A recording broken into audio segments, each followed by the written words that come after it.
Okay, welcome everyone. Before I start my talk, I would like to thank the organizers for accepting my submission. And today's talk is going to be going beyond gene with the spatial transcriptomics data. And as she said, I'm from University of Florida, Department of Biostatistics. So let's see. Okay. So for this talk, I am going to talk about that in complex diseases, how cellular interactions play a role, specifically for cancer, Alzheimer's, all these complex diseases. And you have heard the earlier talk about single cell data. So going towards the cell-based inferences has become possible with single cell data. However, can we do even further? So there comes the spatial transcriptomics data. We want to learn that how the cellular microenvironment affects the disease progression or disease happening, whatever, how the cells communicate with each other in their microenvironment. As we know that for our neighborhoods, how we interact with our neighbors, that makes a good social environment, right? So that's what we are trying to do with the cells. And also, we want to discover how cells organize and again interact with the disease progression. Okay, so this is a nice cartoon that my student got from one of the sources. The cells communicate in different ways. Here, we are just interested with the mechanism where the ligand and receptor binds together, and that's how the cells communicate. That's what our assumption is. So we have, let's say, this 3 cells cartoon. One is sending cell, one is the target cell, and the other one, although in the neighborhood, they don't have. So the sending cell sends the ligand protein, and in the target cell, we have a receptor which accepts it. So these cells, 2 cells, communicate with each other.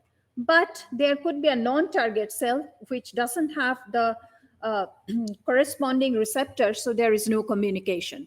And usually, when the cells communicate, they have to be in a good proximity. As it goes farther, as the cells go farther away, then the chance is lesser that the cells will communicate. Just like in our neighborhood, the next door neighbor, we communicate way better than 10 houses after yours. So that's a very intuitive assumption.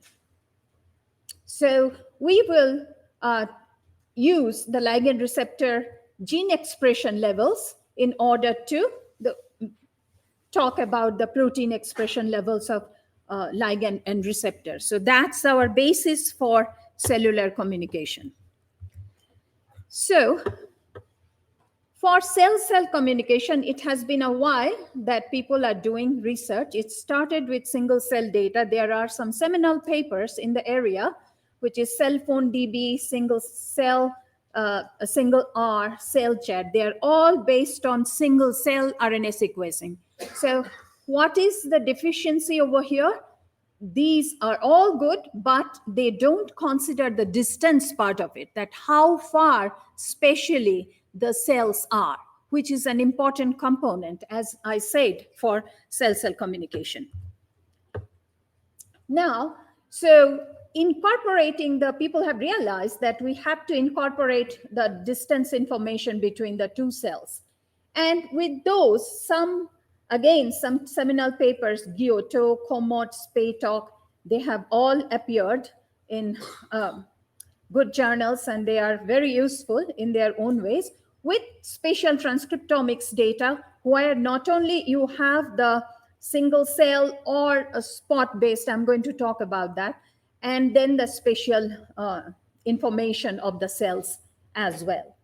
So but they have almost all have some deficiencies, and they are all based on single cell spatial transcriptomics data, that is starfish fish technologies, which involves a single cell and then their corresponding spatial representation.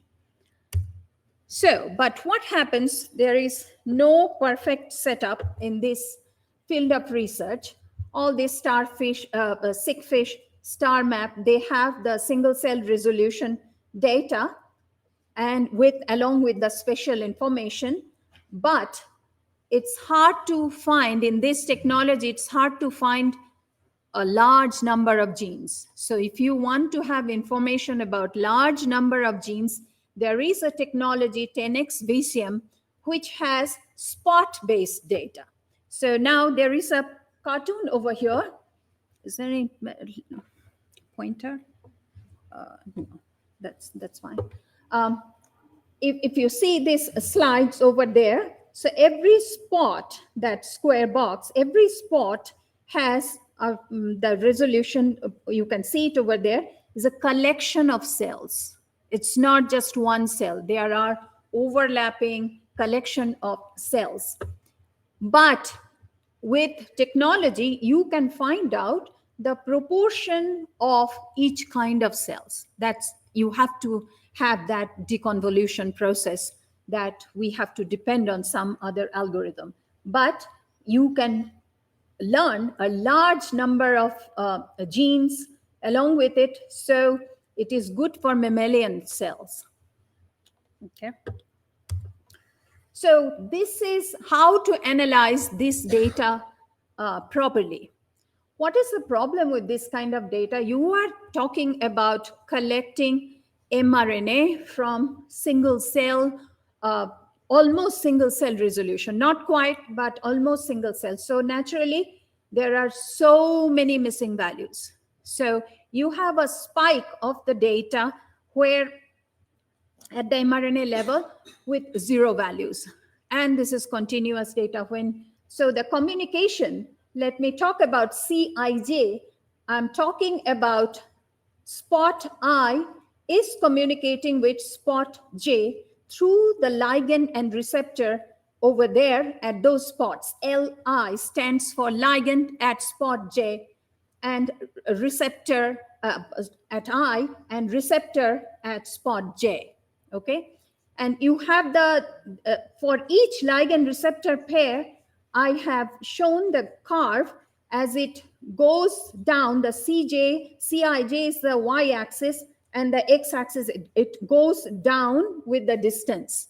The communication goes down with the distance, which I assumed to begin with. So the data is, you have the gene expression matrix, and you have the spots or cell information. Note that spot-based data analysis scheme can be used for cell-based data also. If you have just one kind of cell in a spot, then it is just a single cell resolution data. And then you have the spatial information with XY coordinates, and the distance is given by Dij.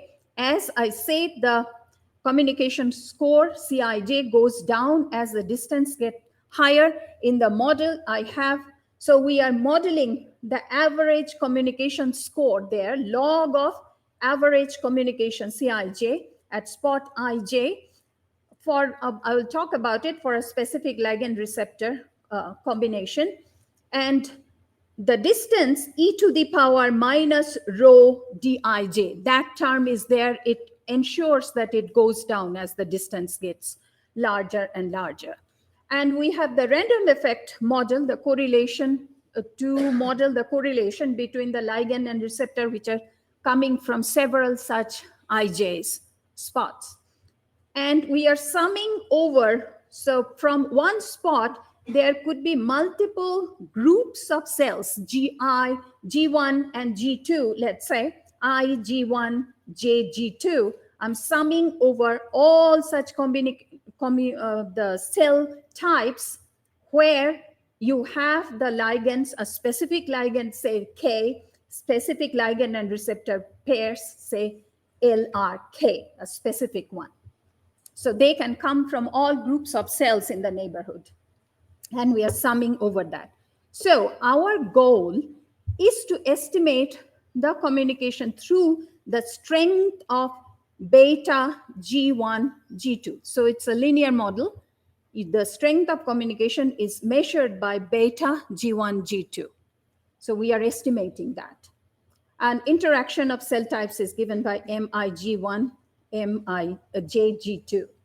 So here you have the cell type information. You can have either cell type proportion matrix, spots, cell types, or you can have cells if you have single cell resolution. So this algorithm will work for both starfish, StarMap, SIGFISH technologies, and VCM both. And the cell type identification matrix, where do I get the cell type identification matrix or proportion matrix data? I have to use some softwares to get those things. Yes, my method depends on that. So I'm not going to go over too many such things. I am just going to talk to you about a data analysis. So of course, we have done extensive simulation studies to validate our method, but I'm going to show you just a case study. This is from G et al., which is a data from cutaneous squamous cell carcinoma, and which is the most common skin cancer. We have taken the data from that, and these are some relevant statistics. We have around 3398 pairs of ligand receptors, which comes from database based on CellTalk-DB database, and 24 cell types and 10,703 genes. Okay, so this is a plot upset plot where it shows where our method is compared to others that you can take. So Giotto, if you convert it to single cell data, then you can run Giotto, another competitor of spatial transcriptomics data algorithm. It doesn't do as well. Commot is another one which doesn't do as well. Ours, BATCOM, does pretty good because from the set, BATCOM has 8638 communications, and from there it is finding 6811. So it's not bad. MaxProp is another way of doing our analysis with maximum proportion of cells. We are summarizing it one step further. That does quite well too. SpaceTalk does very, very well. From 15,105, it identifies 12,144. But besides all these relative performances, so ours is good in both of them. I'm more interested in the significant cell-cell communication pairs determined by all these methods. So if you are giving your result, you might as well run all this algorithm when you are giving it to a biologist to make it take the research a little further. You will be interested with those cell-cell communications. Which cells are communicating really? How many time? Okay. So I have some relevant cell-cell communication over here, which are previously associated with inflammatory cancer-related fibroblasts. And then, so we have done well. So another way of doing things for our method, we have done the Bayesian method for our earlier estimation of the parameters. But we thought that this BATCOM, the Bayesian method, is slower. So we have taken it, we have used 2D distribution to model it for our frequentist modeling method, but estimation was done with Bayesian method. It is very good. It gives the solution, but it is pretty slow. So we have modified it with frequentist solution with generalized additive model. So that's much better. You can have this kind of information if you sum over all the ligand receptors. These are cell-cell communications. You can have network-like structure with a little bit of.